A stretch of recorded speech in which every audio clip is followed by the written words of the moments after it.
السلام علیکم. میں سید نذیر گیلانی حاضر خدمت ہوں. آج کے پوڈ کاسٹ میں ہم کچھ سوالات کے جوابات دیں گے. اس کے ساتھ ہی اس بات کا تجزیہ کریں گے کہ آزاد کشمیر میں گورننس کا ماڈل کیا طے تھا اور اس ماڈل نے کیا خدمات سر انجام دیں اور یہ ماڈل آگے کیوں نہیں چل سکا. سب سے پہلے اس بات کی وضاحت بہت ضروری ہے کہ حق خود ارادیت کی بنیاد عدد ہے، یعنی عددی برتری اور عدد کا شمار ہی رائے شماری ہے. حکومت آزاد کشمیر کو گورننس کا ماڈل ان آبلیگیشنز، ان ذمہ داریوں کے مطابق طے کرنا تھا جو انصب کے تحت اس نے ایکٹ 74 میں قبول کی ہیں. کراچی ایگریمنٹ کے تحت پاکستان اور آزاد کشمیر نے آپ باہم طے کی ہیں. عدد کی اہمیت کو سمجھنا بہت ضروری ہے. 24 جنوری 1948 کو برطانیہ کے ڈیلیگیشن، برطانیہ نے اقوام متحدہ میں کشمیر پر ڈیبیٹ کے لیے ایک الگ ڈیلیگیشن بھیجا، جس کے ساتھ انہوں نے دنیا کے دو بڑے جرنیل، جنرل ازمے جو بعد میں لارڈ ازمے کہلانے لگے، جو چرچل کے اسٹاف آفیسر تھے ورلڈ وار 2 میں، اور جنرل سکونز ان کے ساتھ تھے. نوول بیکر نے اقوام متحدہ میں کہا کہ میرے ساتھ دنیا کے دو بڑے جرنیل ہیں، ملٹری سائنس کے دو بڑے ماہر ہیں. ان کا یہ کہنا ہے کہ کشمیر میں کل آبادی 4 ملین ہے، اور اگر ہندوستان اور پاکستان الجھ جائیں جنگ میں تو جو کشمیر کو نقصان پہنچے گا، جو لاس وہ سفر کریں گے، ان کو ایک جنریشن چاہیے ریکور کرنے کے لیے. یہ 24 جنوری 1948 235ویں میٹنگ کے دوران اقوام متحدہ کی سیکورٹی کونسل میں برطانیہ نے یہ بات کہی. تو آپ اندازہ لگائیں کہ اس وقت کے ماہرین کو یہ اندازہ تھا کہ عدد کی کیا اہمیت ہے. کشمیر میں انسان کا زندہ رہنا، حق زیست، رائٹ ٹو لائف پریسیڈ کرتا ہے باقی تمام حقوق سے. تو رائے شماری کی جو بنیاد ہے وہ عدد کی بحالی، برقراری اور ضمانت ہے، اور یہی ضمانت ہندوستان کی فوج نے دی ہے. اسی بہانے وہ کشمیر میں داخل ہوئے ہیں مشروط طور ٹو پروٹیکٹ لائف، یعنی کشمیر میں انسان کو زندہ رکھنا، عدد کو برقرار رکھنا، زندگی کے معاملات کو برابر بدستور انٹیکٹ رکھنے کے لیے ہندوستان کی فوج کا یہ بھی ایک عذر رہا کہ they would defend the territory, اس کے ساتھ ہی پروٹیکٹ کریں گے وہاں لائف کو، پراپرٹی کو اور آنر کو. تو انسان کا زندہ رہنا، ریاستی باشندوں کا زندہ رہنا حق خود ارادیت یا پلیبسائٹ کی بنیاد ہے. اور اس عدد کی کیا اہمیت ہے یہ ہمیں کیوبیک کا ریفرینڈم بتاتا ہے. کیوبیک کے ریفرینڈم میں کینیڈا سے کیوبیک علیحدہ صرف 50,000 ووٹ کی کمی کی وجہ سے ان کی آزادی ممکن نہ ہو سکی، اور 2 قبیلے وہاں کے، کری اور انوٹ، ان دونوں قبیلوں نے نو کے لیے ووٹ دیا، یعنی وہ علیحدگی نہیں چاہتے تھے، کینیڈا کے ساتھ رہنا چاہتے تھے.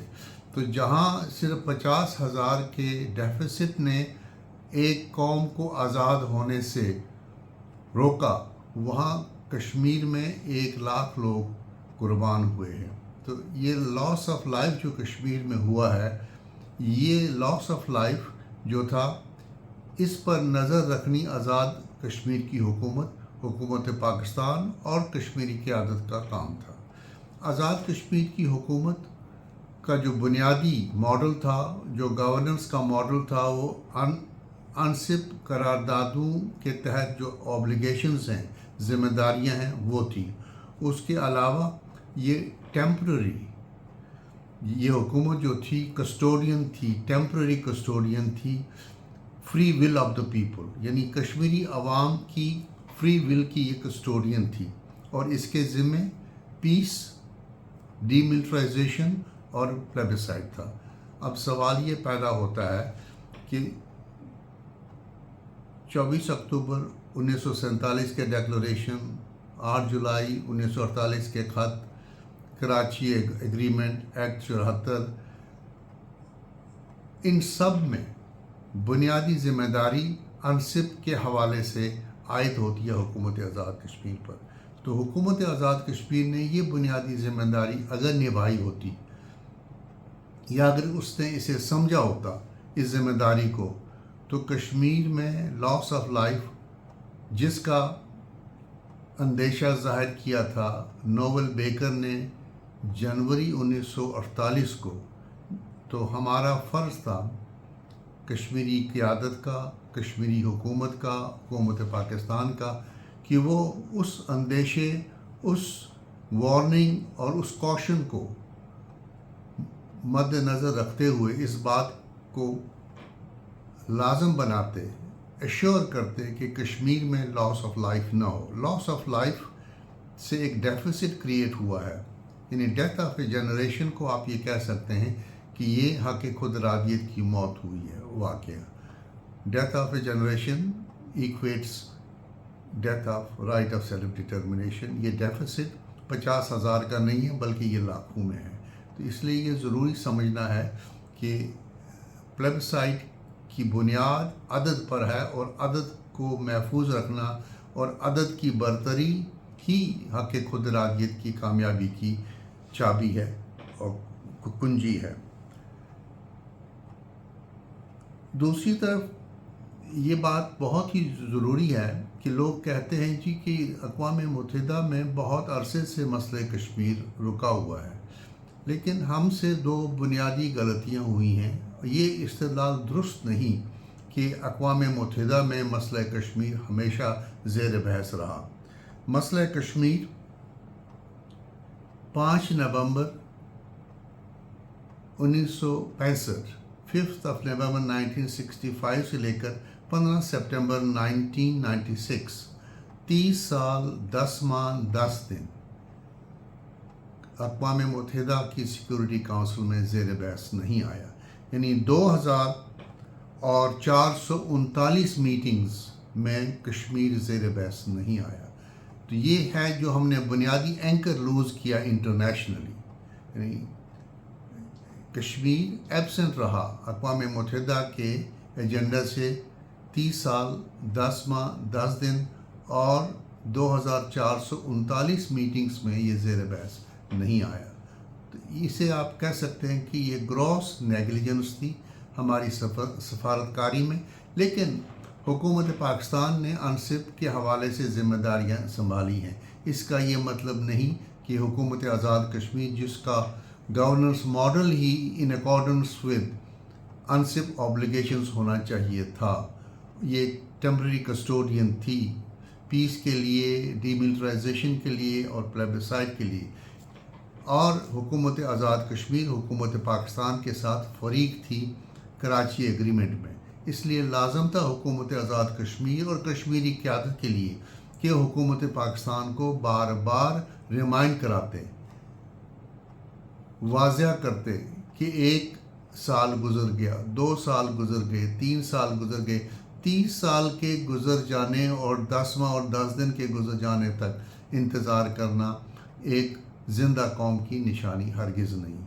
یعنی بیسیکلی آزاد کشمیر نے جو دعوے کیے تھے اقوام متحدہ کو لکھے گئے خط میں کہ ہم ایک آزاد حکومت ہیں، ایک بڑا ایریا ہمارے کنٹرول میں ہے، اور آپ نے ہم سے انجسٹس کی ہے کہ ہمیں حق اظہار کا موقع نہیں دیا گیا، اس لیے آپ آ کر ہم سے تکلم کریں، ہمارے ساتھ ڈائلاگ کریں، we want to engage you on various issues, اور اگر ان ایشوز پر آپ نے ہمیں سیٹسفائڈ کیا تو ہم پلیبسائٹ میں حصہ لیں گے، اور ساتھ ہی ہم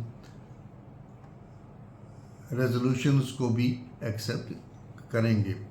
اس لیے حکومت پاکستان کی اگر یہ سستی تھی، اگر یہ تساہل آیا تھا، تو آزاد کشمیر کی حکومت، آزاد کشمیر کی قیادت اور کشمیر کے تمام مکاتب فکر کا یہ بنیادی فرض تھا کہ وہ وقت کی سوئیوں پر نظر رکھتے اور with the passage of time حکومت پاکستان کو بار بار مختلف مراحل پر مختلف فورمز کے ذریعے باخبر کرتے کہ we might be losing the battle internationally. اور وہی ہوا کہ جب آپ 30 سال 10 ماہ اور 10 دن اقوام متحدہ میں غیر حاضر رہیں اور 2439 میٹنگز میں آپ کا تذکرہ نہ ہو تو آپ ایک بہت بڑی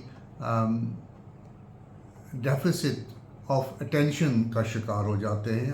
دنیا اقوام عالم نے ہمیں بلا دیا یا مسئلہ کشمیر سے وہ دور ہو گئے.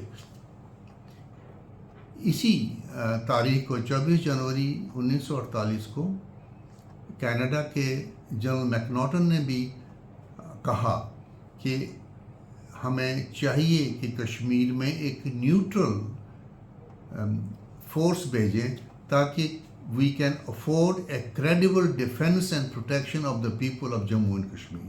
اگر یہ بات آگے بڑھتی، ہماری حکومت آگے اس بات کو چلاتی، حکومت آزاد کشمیر اگرچہ ان کا دعویٰ تھا کہ ہم سیکورٹی کونسل میں ہونے والی کارروائی پر نظر رکھے ہوئے ہیں، لیکن لگتا ہے کہ ان کی نظر بالکل نہیں تھی، بلکہ انہوں نے مسئلہ کشمیر کو کولیٹرل کر دیا اپنے اقتدار کے ساتھ. وہ زیادہ تر حق خود ارادیت، پلیبسائٹ، ذمہ داریوں سے ہٹ کر پاور پالیٹکس کی اس کے رگ رول میں، یعنی میوزیکل چیئر جو ہوتی ہے سیاست کی، اس میں وہ مصروف ہو گئے.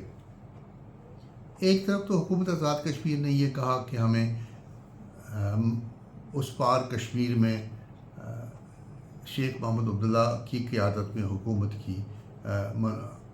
حکومت کا موجود ہونا قبول نہیں، لیکن اس امر کو انہوں نے اس بات سے لنک نہیں کیا. ارجنٹینا نے 4 فروری 1948 کو یہ بالکل کلیئر کر دیا کہ جی اب اقوام متحدہ کی سیکورٹی کونسل کے سامنے یہ مسئلہ ہے اور جورسڈکشن انووک ہوا ہے اور ہم اپنی مرضی کے حساب سے ایکٹ کریں گے، لیکن سیکورٹی کونسل کا ہر act in accordance with UN charter ہوگا. اور اسی میں ارجنٹینا نے کہا کہ جو مونارک ہے کشمیر میں، اس کی اسٹیبلش کی ہوئی گورنمنٹ یا گورنمنٹس پر انفیئرنیس کا بلیم آ سکتا ہے، الزام آ سکتا ہے. لہٰذا مہاراجہ کشمیر یا مونارک کی اسٹیبلش کی ہوئی کوئی بھی حکومت جو ہے وہ فری، فیئر اور نیوٹرل نہیں مانی جائے گی. تو لہٰذا اس کے لیے ضروری ہے کہ ہم کشمیر میں ایک آزادانہ ایڈمنسٹریشن، نیوٹرل ایڈمنسٹریشن رکھیں. اور یہ ایسے معاملات تھے جن پر حکومت آزاد کشمیر کی نگاہ رہنی چاہیے تھی، اور حکومت آزاد کشمیر خود کو ایک نیوٹرل اور ٹیمپرری کسٹوڈین ثابت کرتی اور مسئلہ کشمیر میں عدد کی اہمیت کو سمجھتی. ایسا نہیں ہوا، اور یہی وجہ ہے کہ حکومت آزاد کشمیر نے اپنا وہ رول ادا نہیں کیا جو کرنا چاہیے تھا. دوسری بڑی غلطی جو ہوئی ہم سے وہ سفارتکاری میں، وہ جب حکومت پاکستان کو جنوری 2013 میں پریزیڈنسی ملی تو وہ ساورن حیثیت بھی تھی اور پاکستان انٹرنیشنل کمیونٹی کی وائس بن گیا. لیکن انفارچونیٹلی دنیا کے تمام معاملات زیر بحث آئے. 16 میٹنگز ہوئیں، 18 کنسلٹیشنز ہوئیں، 4 ریزولوشن اڈاپٹ ہوئے، 1 پریزیڈنشل اسٹیٹمنٹ اور 6 جنرل اسٹیٹمنٹس ریلیز ہوئے، لیکن کشمیر کو زیر بحث نہیں لایا گیا. حتیٰ کہ کاؤنٹر ٹیررزم بھی زیر بحث آیا، رول آف لا بھی زیر بحث آیا. یہ ایک ایسا موقع تھا کہ کشمیر کو we could have got it back on the agenda اور ایک نئی شروعات ہو جاتی. آج کا پوڈ کاسٹ بس اتنا. انشاءاللہ آئندہ پھر ملاقات کریں گے. اپنا خیال رکھیں.